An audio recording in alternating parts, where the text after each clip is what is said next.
Bismillahirrahmanirrahim. Assalamu alaikum wa rahmatullahi ta'ala wa barakatuhu. Eh, Sylvain,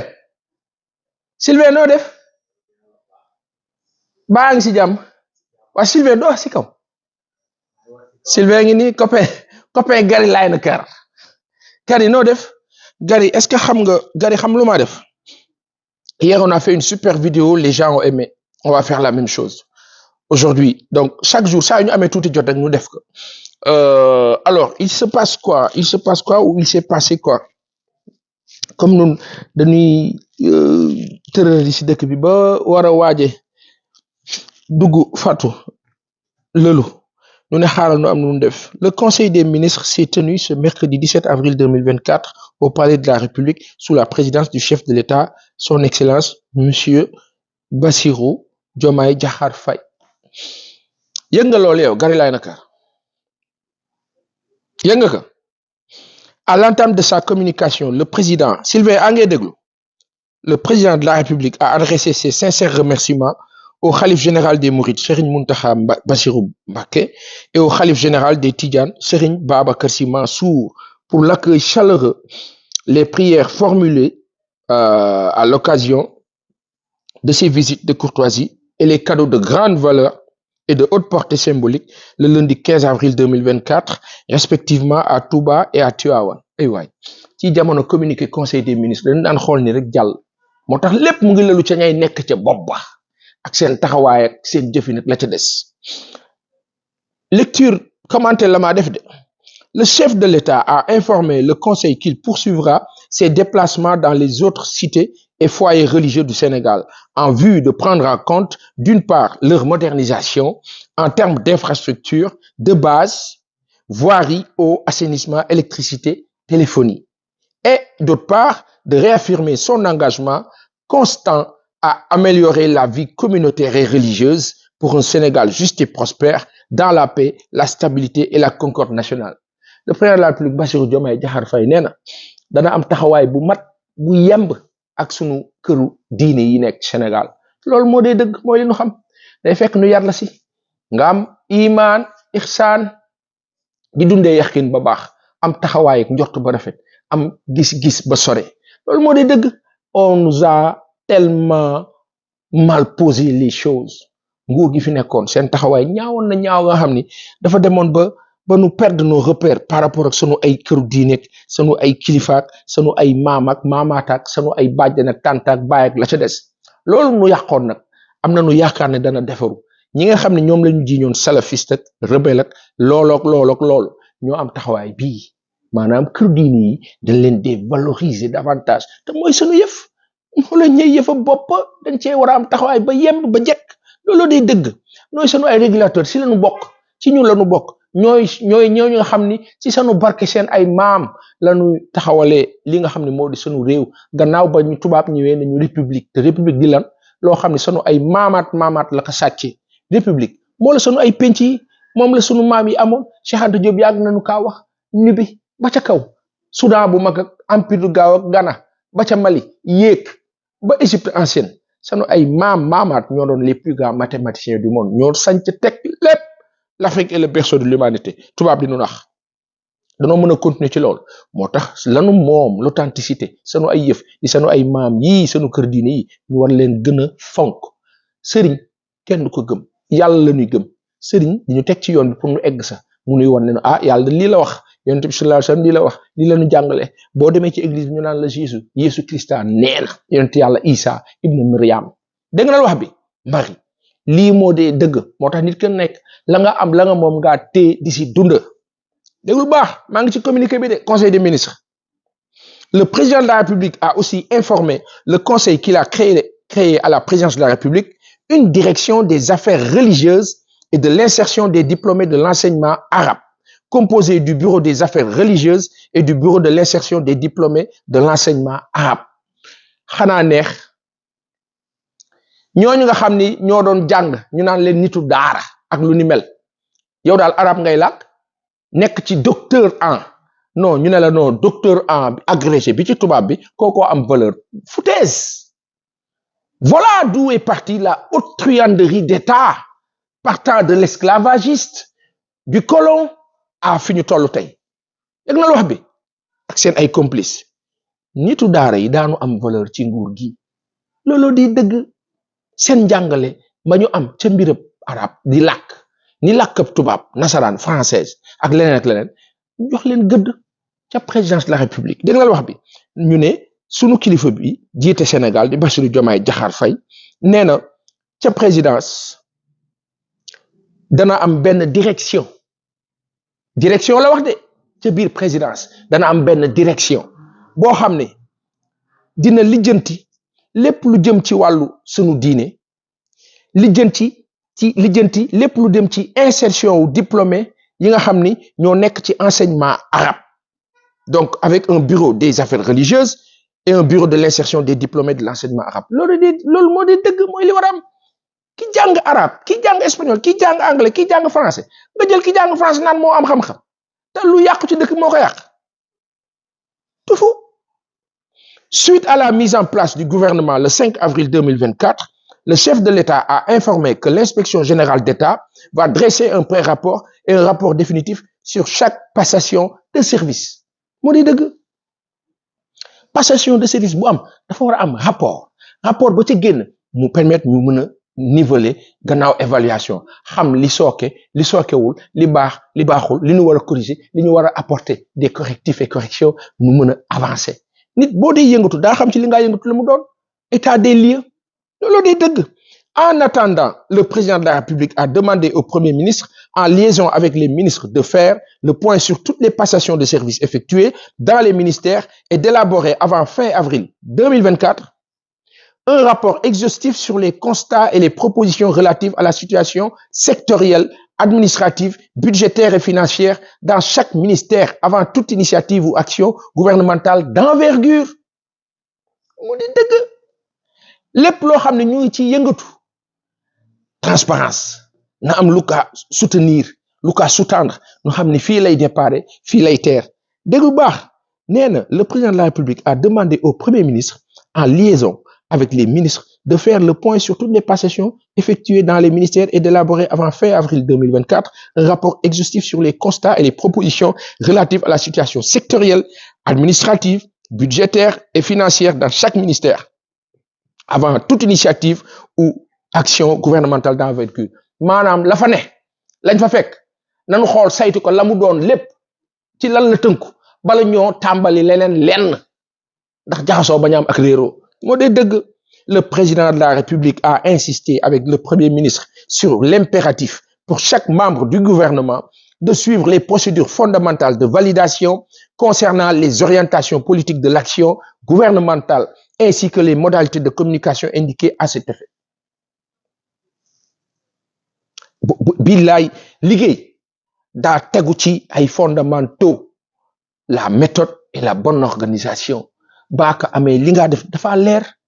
dégg nga wax bi nee na président de la République dafa insister ci li nga xam ni mooy taxawaayu membre gouvernement bu ne pour le suivi des procédures fondamentales de validation ak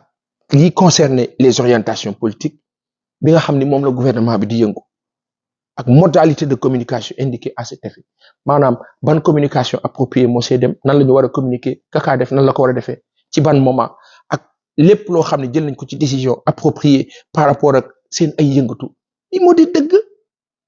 Le chef de l'État a demandé dès lors au Premier ministre de veiller en permanence au respect strict des règles de pilotage, de conception, d'exécution, de coordination et de suivi et évaluation de l'action gouvernementale et des politiques publiques en particulier. Leer na. S'agissant de la supervision et de l'évaluation des politiques et programmes publics en cohérence avec les dispositifs institutionnels relevant des prérogatives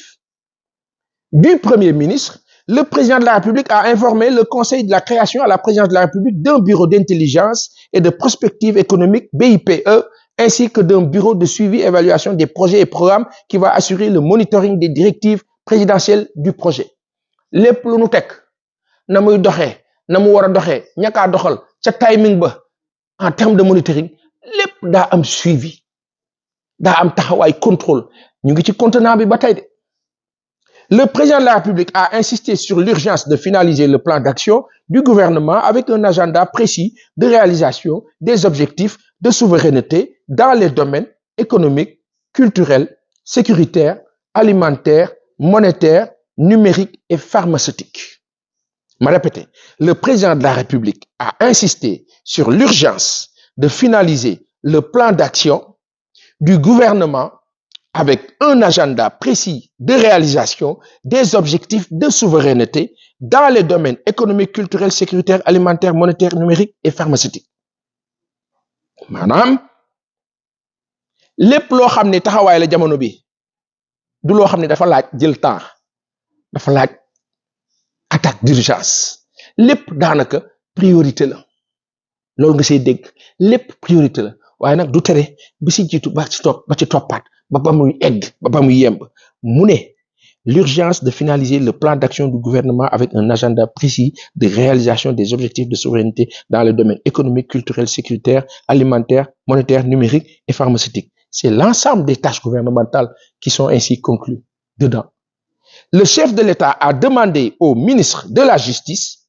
garde des Sceaux, de finaliser avant le 15 mai 2024 un projet de loi sur la protection des lanceurs d'alerte.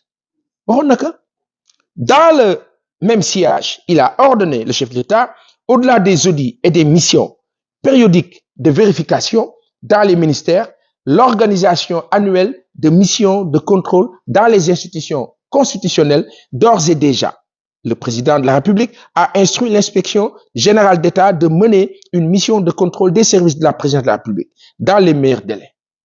Ça va, leer na IGE nee nañ ko mu saytu lépp lu jëm ci service yu concerné présidence de la République. D'ores et déjà, le président de la République a instruit l'inspection générale d'État de mener une mission de contrôle des services de la présidence de la République dans les meilleurs délais. moo dee dëgg ñu xam fu ñu jëm xam ni ñoo toogee ak fan la ñu war a egg ca moment ba déglu baax li gën a neex partie bi ma gën a neex sax bokk na ci dans le même sillage. Le président a ordonné au-delà des audits et des missions périodiques de vérification dans les ministères, audits et missions périodiques de vérification dans les ministères. Gars yi daanu liggéey de yu ayo yu la ilaha illallah. Sylvain te lii am nii il n'y a pas une roue ou des roues réinventées hein. Lii mooy lii nekk ci texte yi mooy li waroon nekk te nekkaluñ ko nguur gi nag daka nekkal by force ka mu neex ka mu neexul ka bëgg ka bëggul ka nangu ka nanguwul ka bëggut nag daa muñ ba booba xulil mission périodique de vérification dans les ministères, l'organisation annuelle de missions de contrôle dans les institutions constitutionnelles. waaye fal ni teg ko rek njaaba njale la ka neewu def kenn du ko xool kenn du ko si mu mel rek ku ne dëkk bi yaa ko moom ka moom c'est fini ça. Le président de la République a notamment ordonné la publication le président de la République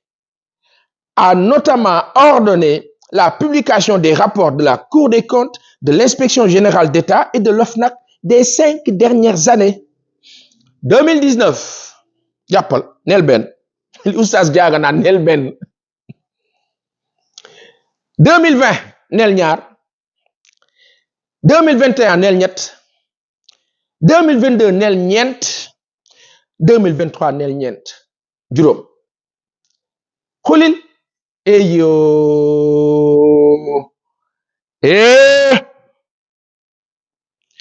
ba ma waxtaan ak benn kilifa dafa maa xamal ne ma il y a plus de 200 dossiers yu war a tege ay le chef de l'État est revenu sur la politique de transformation de l'administration publique. Il a rappelé à cet effet les principes partagés du jub jubal jubanti afin de bâtir une administration sénégalaise, une administration performante plutôt au service des Sénégalais et des intérêts du Sénégal. Bala maa sori ngeen baal ma kilifa bi Moustapha Sarré, le nouveau ministre de la formation professionnelle, porte-parole du gouvernement. Je parle de phonétique wolof. L'écriture de jub ñi nga xam ni xam nañu bind wolof bu ma jumee itam mën nañ ma corriger waaye li ma jàpp ma yaakaar ni moo dee yoon du jub du jub jub jub jub jub jubal jubbal jubbanti su fekkee ñaari bee la ñi nga xam ne xam nañ ci dara ñu rectifier ma ou pas nangul ma ko su fekkee du ñaari bee l'un dans l'autre jub jubal day nekk e tréma au lieu de a du jubal jubal la e tréma jubbanti du jubbanti jubbanti la e tréma jubbanti J-U-B e tréma N-T-I kilifa yi nga xam ne am nañ ci xam-xam daan ñu corriger dimbali ñu ci bu dee ni ñu ko waxee noonu la ou pas daanu xam mu nekk yokkute rek nu wax ko en passant ndax ñi nga xam ne dañoo toog ci bopp réew mi seen xar kanam wane na loo xam ni c'est rassurant en termes d'appréciation d'appréhension de jaugeage et d'acceptation de critiques positives et donc d'ondes transmises à l'endroit de chaque Sénégalais ou tout Sénégalais bi nga xam ni sa tâche est vouée et dévouée à la construction nationale ma wax ne le sens de la lettre numéro 0087 wala 807 PRSP du 8 avril 2024 adressé aux fonctionnaires et agents de l'administration du Sénégal mooy lettre boobu ñu leen yónnee woon ci fii laa dugg jubal jubanti par rapport à l'administration cette administration-là dont la direction des mines fait partie dont le service des mines fait partie dont les services ça et là font partie service d'état civil etc ils font tous partie mais services yooyu yëpp yi ci ëpp dugg nañ ci benn cadran ou carcan boo xam ni népotisme corruption saleté à n'en finir loolu la ñu rectifier à travers jubbanti jubal ak jubbanti dans cet esprit le président a demandé au Premier ministre de préparer un projet de décret relatif à l'appel à candidature pour certaines hautes fonctions dans les secteurs publics et parapublics. Oui, da nga bëgg a nekk directeur général Sénélec, da nga bëgg a nekk directeur général RTS, da nga bëgg a nekk directeur général on ne sait quel service administratif ou autre d'État. Appel à candidature. ñi nga xam ne seen xam-xam màcc na ci domaine bu si nekk déposer seen ay dossiers. nguur gi daal di tranché ñu xam fu ñu jëm yii di dëgg à chance égale à mérite égal dégg naa la wax bi lii moo dee dëgg donc kii di Ousmane Sonko le premier ministre dana taxaw si lu ni mel et ça c'est dans les hautes fonctions c'est certaines hautes fonctions dans les secteurs publics et parapublics dégg naa la wax bi le président de la République a demandé également au premier ministre et au ministre en charge de la fonction publique de finaliser dans les meilleurs délais un projet de loi relatif à l'accès à la fonction publique en vue d'assurer l'égalité des chances d'accès aux emplois et fonctions dans l'administration publique lii moo di dëgg ñun xaw nañoo dee diw non grand bi sama grand la xam nga ñoo nekkandoon Pastef non xeex bi nag dañ ko xeex oui non dama koy woo daf may dugal c'est fini ça il y a toujours une exception à une règle ou des règles mais dans l'ensemble chaque personne doit mériter sa station loolu la ñu woote fii le chef de l'État a aussi invité le Premier ministre à préparer la tenue de la journée du dialogue national le 28 mai sur le thème priorité de la réforme et de la modernisation de la justice le 28 mai kii di Premier ministre bi Ousmane Sonko incha allah war na amal ndaje dialogue national boo xam ne mu ngi jëm ci wàllu sunu yoon ni moo doxee ci réew mi justice lu nu dal 2021 ba maintenant justice am na ci wàll ci taxawaay am nguur gu bon gu fi nekkoon di leen defloo ñu jàpp ni magistrat yi buñ dee 500 lu topp ña ca ëpp ña baax mooy ña ca ëpp waaye comme on dit ñi nga xam ni malheureusement ñoo joué le jeu d'un mauvais pouvoir appliquant de mauvaises décisions sonal nañu Sénégal à un certain niveau d'où l'importance de cette rencontre du 28 mai bi nga xam ni kii di président Bassirou Diomaye Diakhar Faye wax na premier ministre Ousmane Sonko mu taxaw si taxawal ko à partir donc de fi ñu toll nii ba bañ caa egg le 28 mai incha allah mu nekk mu am thème bu tudd la réforme et la modernisation de la justice saytu jàng rectification. Le président a par ailleurs demandé au Premier ministre et aux membres du gouvernement de veiller à la sécurisation des données dans le secteur public à la présidence de la République, à la primature et dans les ministères en particulier. Oui, sunu ay dossiers sunu ay données yi nga xam ni ay information la yu touché à notre état sunu état di sunu sécurité sunu état di li nga xam ne mooy tax sunu réew dund waaye information bu faa génn war nañ ko sécuriser lépp dans la transparence devoir de réserve am na waaye droit à l'information am na lépp loo xam ne dafa concerner l'intérêt national amul luñ si nëbb les questions sécuritaires de défense nationale oui ça c'est autre chose te lii communiqué bi wax leer na nañ waay maa bëgg lii yàlla na wéy dëggu gi yàlla na wéy yàlla bu ci seytaan rax ba ñuy jàdd ka jàddaat ñu war fee nekkaat di xataraayoo ko xëccoo ko ñu ñuy dóor lacrymogène maara day si te may wax foofu en passant budget lacrymogène wàññi leen ko am na benn kilifa bu ma ko wax ne ma wax leen ñu wàññi budget bi jëm ci lacrymogène jëndi lacrymogène rek te xam nga loolu marché la kasey dox moom day bopp koñ sax bu ne am na benn bal bu tëbee fii wàcc kii mu dóor lacrymogène ndax budget bi yooyu nañu ci dimbali en passant on le dit en passant ah raayewuñu charriewuñu dañuy wax rek li nga xam ni moo xew ci réew mi ci jamono loolu nag war a mën a soppeeku wallahi al azim donc nañu protéger sunu ay données may wax ne ma waxaat ne ci communiqué bi toujours à ce sujet justement de sécurisation de nos données le président de la République a invité le ministre en charge du numérique à présenter prochainement en Conseil des ministres un projet de loi d'orientation sur les données et leur sécurisation conformément à la politique de promotion de la souveraineté numérique abordant la question de l'accès à l'eau potable ndox mi sawaay ndox mi mu ngi bëgg a dem fële Sabrina Sousa moo jiite groupe Suez bi yore Sen'Eau te pour tooñ ñu kat ñu ne ñu Sen'Eau mais ni ñun ñoo te duñ ci lenn nu nuy jaayee ndox loolu état bi daf kaa war a lijjanti daar ndax nu ngi sant sénégalais yi en abordant la question de l'accès à l'eau potable dans les centres urbains et en milieu rural qui demeure une préoccupation majeure des populations le président de la République a demandé au Premier ministre de tenir un conseil interministériel sur le secteur hydraulique afin de lui faire des propositions urgentes visant notamment l'accélération des réalisations des projets hydrauliques, forages, châteaux d'eau, réseaux, l'évaluation des délégations de services publics, de l'eau potable en milieu urbain et rural, l'évaluation du système de tarification de l'eau et l'adoption d'un grand programme national consolidé d'accès à l'eau potable.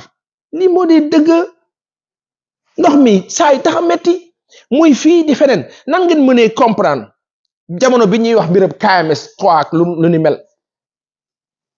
ak li ñu fi def ak loolu ñu naan ñu nekk kër Momar Sarr am na ci yenn zone yoo xam ne ñenn ñi amuñu ndox te ndox mi di départ lac de Guiers di ñëw lu extraordinaire Sénégal fees del ak ndox nappe phréatique bi foo gas mu la ndox ngeen ne ñun dañuy am problème mu ndox Canada gi nga xam duñu fay ndox ñun boo xefee saa yi la ñu am toll na ni àdduna ñu ne noonu ñun dañuy am problème mu ndox loolu moo war a jeex taxawaay bi changé te ndox nag secteur vital la priorité la ci dëkk secteur de haute sécurité la ndax ndox mi ñoo naan muy dugg suñu biir Macron di taxaw naan tubaab yi 9 doom moom la africain yi di jur moo tax seen démographie moo leen di sonal moo tax seen développement waxi naafiq yooyu tey ñuy wax ñoom yokk seen natalité Chine di wax ne delluwaat ne gars yi jur la te moom mu ngi ci 1 milliard ak 400 lu topp Inde nekk ci 1 milliard lu teg jëm 425 millions d'habitants du teg ñuy continuer jur ñun africains yi nga xam ne ñun ci lenn nos petits pays là de 18 millions d'habitants nangam non tubaab naan bu leen jur moo tax ndox mi nañ ci bàyyi xel sénégalais yaa ngi feebar lool xamuñu lan la jiinuñu ko ndox mi de waaye nañu bàyyi xel ndox mi nga naan ci sa réew yow yaa ko war a sécuriser looloy dëgg moo tax conseil interministériel bi daana am solo lool le chef de l'État a décidé de la création d'une autorité de régulation du secteur de l'eau pour améliorer la gouvernance de l'eau au Sénégal mooy dëgg le président de la République est revenu sur la situation académique budgétaire financière et sociale dans les universités du Sénégal qui souligne-t-il appelle à un suivi soutenu de la part du gouvernement nguur gi fi nekkoon yàq jàng bi ndax lan intérêt politique de politique politicienne égoïste égocentrique nullissime de nul de haute nullité, inqualifiable, comme de vrais cancres. Loolu la ñuy rectifier. Dëgg la.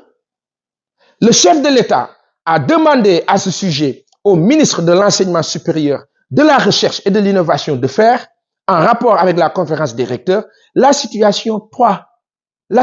globale plutôt, dans les universités publiques et de proposer un plan de relance des activités académiques et de gestion des urgences sociales dans l'enseignement supérieur.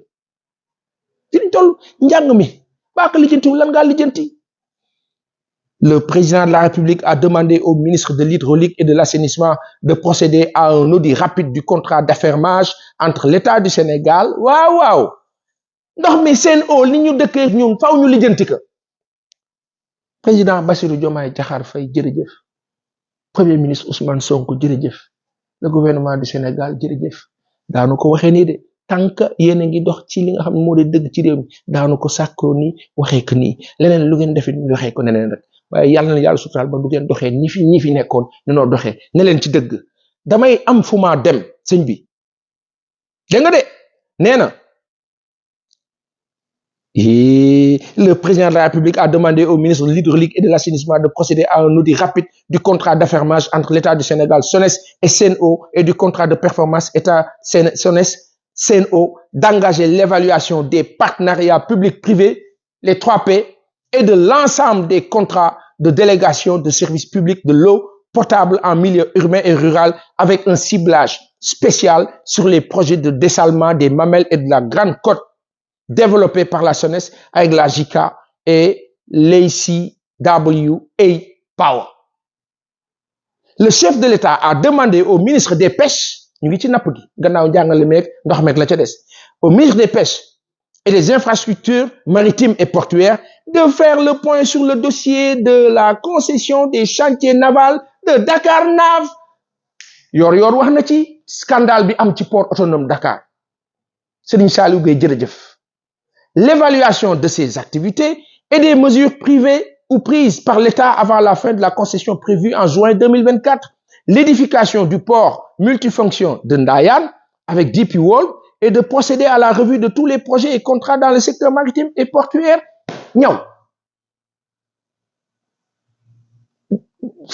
J'ai envie de dire ñambasa. Tout va être vérifié. Moo di dëgg lu askan moom benn groupuscule d'individus mel ni ñu yónni ci ñun tiim nu di nu baajaloo. C'est fini ça. Le Sénégal change et bouge, Inch'Allah. Le président de la République a demandé en ce sens la tenue d'un conseil interministériel spécial sur les infrastructures maritimes et portuaires. Au titre de son agenda diplomatique, le chef de l'État a informé le conseil qu'il effectuera sa première visite hors du Sénégal en République islamique sœur de Mauritanie le jeudi 18 avril 2024 avant de se rendre en République sœur de Gambie le samedi 20 avril 2024. moo dee dëgg waaw dem seeti voisins yi wax nañ ko waxaat ko seeti ñi la gën a jege boo ñëwee ci koñ bees da nga seeti nit ñi jàmm sante ñoom saay bu ko defee ñu seen ka taxaw sa bundu kër ñu woo la téléphone la diw ki taxaw sa bundu kër ka mu doon sécurité. Le voisinage, la CEDEAO, l'UEMOA, c'est presque 400 millions d'habitants. Marché là, il faut sécuriser. Kon da ngeen ni booloo waxtaan moo tax le président Bassirou Diomaye Diakhar Faye stratégiquement, géopolitiquement, géostratégiquement li moo doxal ni moo dee yoon ñi la gën a jege ngay seeti ba pare waa France di cëppi mel ni ñu yónni si ñun naan ñëw leen suñu jëm nanu tal suñu bopp ñoom ñu ngi lijjanti seen bopp di lijjanti seen Union européenne am ci fulla lool benn entreprise africaine du la fa dooleel waaye ñun nag ñun ñooy nooy naba nondin 44 yi jondo yi nga xam ne ñoom la ñoo nax c'est fini ça. Avec ces visites, le président de la République entend s'inscrire dans la continuité du renforcement des liens historiques de bon voisinage et de brassage socioculturel entre ces pays et le Sénégal. Oui. En outre, le chef de l'État a fait part au Conseil qu'il envisage de rendre visite à ses autres homologues du voisinage immédiat. Il a enfin saisi l'occasion pour engager l'ensemble du gouvernement à veiller particulièrement au maintien et au renforcement des relations cordiales que notre pays entretient avec ses voisins. waaye nite lii la ñu xam ñun waaye falu rek nang ni faw jël avion wàcc France di ngande sol yi manteau mel ni ka dof yi def yooyu yi ñàkk fayda yooyu ñu laa jox vin jox lay cigare jox lay kii ngay tëy dof. Dans sa communication, le Premier ministre a fait part au président de la République de la démarche d'élaboration du plan d'action du gouvernement. Pour ce faire, chaque ministère devra lui soumettre sous huitaine un plan sectoriel. Conformément aux instructions du chef de l'État, le Premier ministre a annoncé la tenue d'un séminaire gouvernemental les 27 et 28 avril. Oui, le Premier ministre a enfin informé de la tenue prochaine des réunions interministérielles suivantes. Un conseil interministériel consacré à la préparation de la Tabaski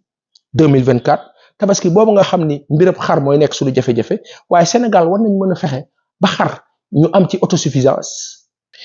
mais gannaaw Tabaski bi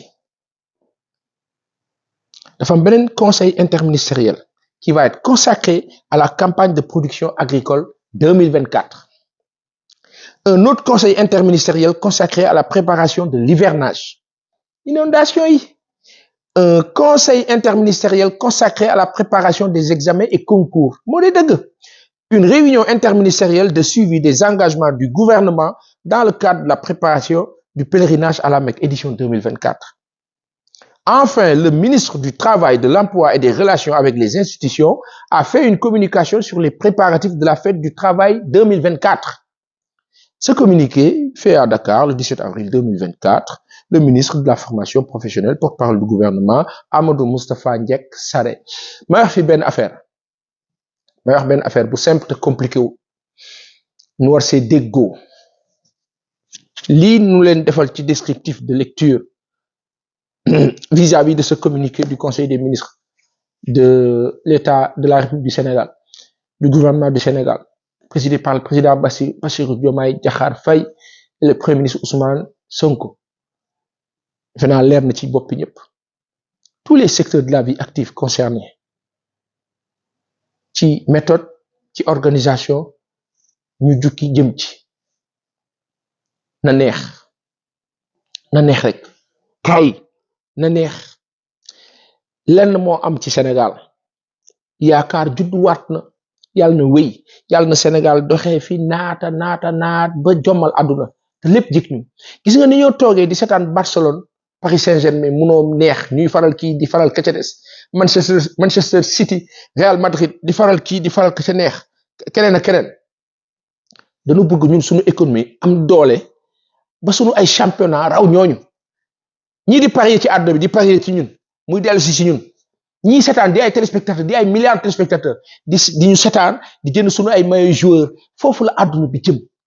Le vrai combat du développement c'est cela et ça passe par ces petites choses-là. Ce communiqué est tentant et rassurant. J'y adhère. ba may gis leneen yàlla bu nu gis leneen lu noo jommal yàlla nu nekk saa yu gisee bu conseil des ministres amee communiqué bi jeudi bi mercredi bi ñun ñëpp ñu àndandoo xaarandoo ko bu ñëwee rek ñu jukki ko daal di gis le neex luy yokk Sénégal di avancer nanu sant sunu boroom yàlla mu ngi noo sutural mu ngi noo dimbali Sénégal a ngi changer la pression positive populaire parce qu'aujourd'hui le président de la République s'appelle Bassirou Diomaye Diakhar Faye. Mais chaque Sénégalais aujourd'hui doit se sentir président de la République du Sénégal pour taxawaay bu yemb bu am doole bu kattan bu barkel. Soyez concernés par ce que nous sommes en train de faire, s'il vous plaît. Dañuy supplier wu di leen ko laaj di leen ko ñaan ci lan en termes d'abonnement, de partage, d'adhésion, vraiment et de soutien ardent. Nu ngi kaa sàkku ci yéen parce que dañ toll ci jamono information boo xam ne faw li xew nit ñi di ko yëg. di ko sentir bu njëkk communiqué conseil des ministres daan génn bu lecture bi commencé RTS nit ñi zappé tey RTS mu ngay am audience nit ñi di seetaan lu faa xew dorénavant davantage les agents de la RTS doivent se sentir fièrement heureux te loolu moo di dëgg par conséquent comme kilifa yi woote nañu appel d'offre ci institution yu mag yi woote nañu ci maanaam éthique ak mérite compétitivité ak compétence buntu bi ubbeeku na RTS dana dox port daanu ko lijjanti mu dox leneen ak leen daanu ko lijjanti mu dox en passant j'ai aperçu les beaux projecteurs yu bees yi ñu installé stade de l'amitié bi ñoo rénové te ca jamonoy Matar Ba la ñu déparé woon projet rénovation bi ñu doon wax waxi 40 milliards boobu tam xam naa kilifa yi daan ko saytu naka doon stade bi ak leneen ci jamono boobu la ñu toll faire l'état des lieux par rapport à toutes ces infrastructures et circuits de développement pour mën a xam fi noo tegu fi ñu jëm yàlla na yàlla taxawu jàppale président de la République Bassirou Diomaye Diakhar Faye jàppale premier ministre Ousmane Sonko jàppale tout le gouvernement du Sénégal jàppale sénégalais yépp fu ñu mënti bokk fu ñu mënti far fu ñu mënti nekk yàlla defal sutura ñëpp moom la ñoo ñaan ci kaw fan wa gudd wér donkaasi gi jaboot ga barkeel muccale ak mujj ga rafet barke Seydina Muhammad sallallahu alayhi wa sallam ak sanu maam yëpp di wax amin ya rabbal alamin du ma tëj mukk nag te waxuma ci sama maam bopp ñenn ci sama ay maam Seydina Limaamu alayhi salaatu wasalaam ñaanam ya mag ya yi nga xam ne dana am le 22 avril maa leen invité yéen ñëpp ahlu Laayeen ñoo leen invité waa kër Cheikh ñoo leen invité waa kër Almouridiya ñoo leen invité noo invité Xadriya noo invité ñëpp ñun ñëpp parce que benn lañu ci benn yoon lañu jokk mooy Seydina Muhammad sallallahu alayhi wa sallam jëm ci suñu borom kaay leen waaye ci ñaana Baay Laay alayhi ñu waxtaan ci saafonte ci le 22 avril Yoff dana neex dana xumb ñu ñaan dolli ñaanal suñu kilifa yi fi ne yi fi yàlla teg ñaanal suñu kër diine yi ñaanalante suñu biir Sénégal neex Sénégal ñoo far